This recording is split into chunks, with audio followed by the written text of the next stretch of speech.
शिव जी के महाकाल आदि 10 अवतारों का कथा 11 रुद्र अवतारों का वर्णन। तदनंतर यशेश्वरावताराय की बात कहकर नंदीश्वर का मुनि अब शंकर जी के उपासना कांड द्वारा सेवित महाकाल आदि 10 अवतारों का वर्णन भक्तिपूर्वक श्रवण करो। उनमें पहले अवतार महाकाल नाम से प्रसिद्ध है, जो सद्पुरुषों को भोग और मोक्ष प्रदान करने वाला है। उस अवतार की शक्ति भक्तों की मनोवांछा पूर्ण करने वाली महाकाली है। दूसरा तार नामक अवतार हुआ, जिसकी शक्ति तारा देवी हुई। वे दोनों भुक्ति मुक्ति के प्रदाता तथा अपने सेवकों के लिए सुखदायक है। बाल भुवनेश नाम से तीसरा अवतार हुआ, उसमें बाला भुवनेश शिवा शक्ति हुई, जो सज्जनों को सुख देने वाली है। 14 भक्तों के लिए सुख तथा भोग मोक्ष प्रदायक षोडश श्री विद्येश नामक अवतार हुआ, और षोडशी श्री विद्या शिवा उसकी शक्ति हुई। 5वां अवतार भैरव नाम से प्रसिद्ध हुआ, जो सर्वदा भक्तों की कामनाओं को पूर्ण करने वाला है। इस अवतार की शक्ति का नाम है भैरवी गिरिजा, जो अपने उपासकों की अभिष्टदायिनी है। 6ठा शिवावतार छिन्नमस्तक नाम से कहा जाता है, और भक्त काम प्रदा गिरिजा का नाम छिन्नमस्तक है। संपूर्ण मनोरथों को दाता शंभु का 7वां अवतार धूमवान नाम से विख्यात हुआ। उस अवतारों में श्रेष्ठ उपासकों की लालसा पूर्ण करने वाले शिवा धूमावती हुई। शिव जी का 8वां सुखदायक अवतार बगलामुख है, उसकी शक्ति महान आनंददायिनी बगलामुखी नाम से विख्यात हुई। 9वां शिवावतार मातंग नाम से कहा जाता है। उस समय संपूर्ण अभिलाषाओं को पूर्ण करने वाला श्रावणी मातंगी हुई। शंभु के भुक्ति मुक्ति रूप फल प्रदान करने वाले 10वें अवतार का नाम कमल है, जिसे आपने भक्तों का सर्वदा पालन करने वाली गिरिजा कमला कहलाती है। यही शिव जी के 10 अवतार है। सबके सब भक्तों तथा सद्पुरुषों के लिए सुखदायक तथा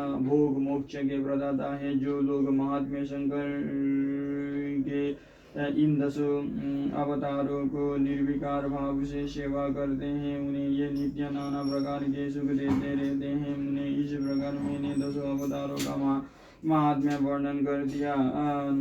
तंत्र शास्त्र में तो यह सर्वकाम व्रत बतलाया गया है। उन्हें इन शक्ति योग की भी अद्भुत महिमा है। तंत्र आदि शास्त्रों में इस महिमा का सर्वकाम प्रद रूप से वर्णन किया गया है। ये नित्य दुष्टों को दंड देने वाली और ब्रह्मा तेज की विशेष रूप से वृद्धि करने वाली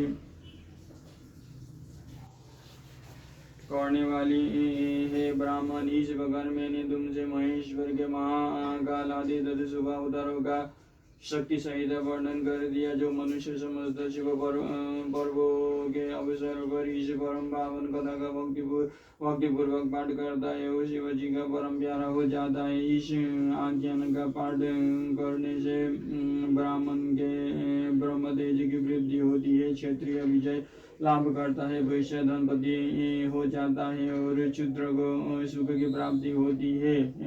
स्वधर्म परायण शिव भक्तों को यह चरित्र सुनने से सुख प्राप्त होता है, और उनकी शिव भक्ति विशेष रूप से बढ़ जाती है। उन्हें अब मैं शंकर जी के 11 श्रेष्ठ अवतारों का वर्णन करता हूँ। सुने, उन्हें श्रवण करने से असत्य आदि जनित बाधा पीड़ा नहीं पहुंचा सकती। पूर्व काल की बात है। एक बार इंद्र आदि समस्त देवता दैत्यों से पराजित हो गए। तब वे भयभीत हो अपनी पूरी अमरावती को छोड़कर भाग खड़े हुए। यो दैत्यों द्वारा अत्यंत पीड़ित हुए। वे सभी देवता कच्छप जी के पास गए। वहां उन्होंने परम व्याकुलतापूर्वक हाथ जोड़े एवं समस्त मस्तक झुकाकर उनके चरणों में अभिवादन किया, और उनका भली भांति स्तवन करके आदरपूर्वक अपने आने का कारण प्रकट किया, तथा दैत्यों द्वारा पराजित होने से उत्पन्न हुए। आपने सारे दुखों को कह सुनाया तथा तब उनके पिता कश्यप जी देवताओं की उस कष्ट कहानी को सुनकर अधिक दुखी नहीं हुए, क्योंकि उनकी बुद्धि शिव जी में आसक्त थी। उन्हें उन शांत बुद्धि मुनि ने धैर्य धारण करके देवताओं को आश्वासन दिया और स्वयं परम हर्षपूर्वक विश्व अनाथपुरी काशी को चल पड़े। वहां पहुंचकर उन्होंने गंगा जी के जल में स्नान करके अपना नित्य नियम पूरा किया और फिर आनंद आदर पूर्वक उमा सहित सर्वेश्वर भगवान विश्वनाथ की भलीभांति अर्चना की। तदनंतर शंभु दर्शन के उद्देश्य से एक शिवलिंग की स्थापना करके वे देवताओं के हितार्थ परम प्रसन्नता पूर्वक घोर तप करने लगे। मुने शिव जी के चरण कमलों में आसक्त मन वाले धैर्यशील मुनिवर कश्यप को जब यो तप करते हुए बहुत अधिक समय व्यतीत हो गया, तब सद्गुरु सो के गति स्वरूप भगवान शंकर अपने चरणों में तल्लीन मन वाले कश्यप ऋषि को वर देने के लिए वह प्रकट हुई। भक्त महेश्वर परम प्रसन्न तो देही तथा वे अपने भक्त मुनिवर कश्यप से बोले, वर मांगो। उन महेश्वर को देखते ही प्रसन्न बुद्धि वाले देवताओं के पिता कश्यप जी हर्षमग्न हो गए और हाथ जोड़कर उनके चरणों में नमस्कार करके स्तुति करते हुए यो बोले, महेश्वर में सर्वदा आपका शरणगत हूँ। स्वामी देवताओं के दुख का विनाश करके मेरी अभिलाषा पूर्ण कीजिए। देवेश में पुत्रों के दुख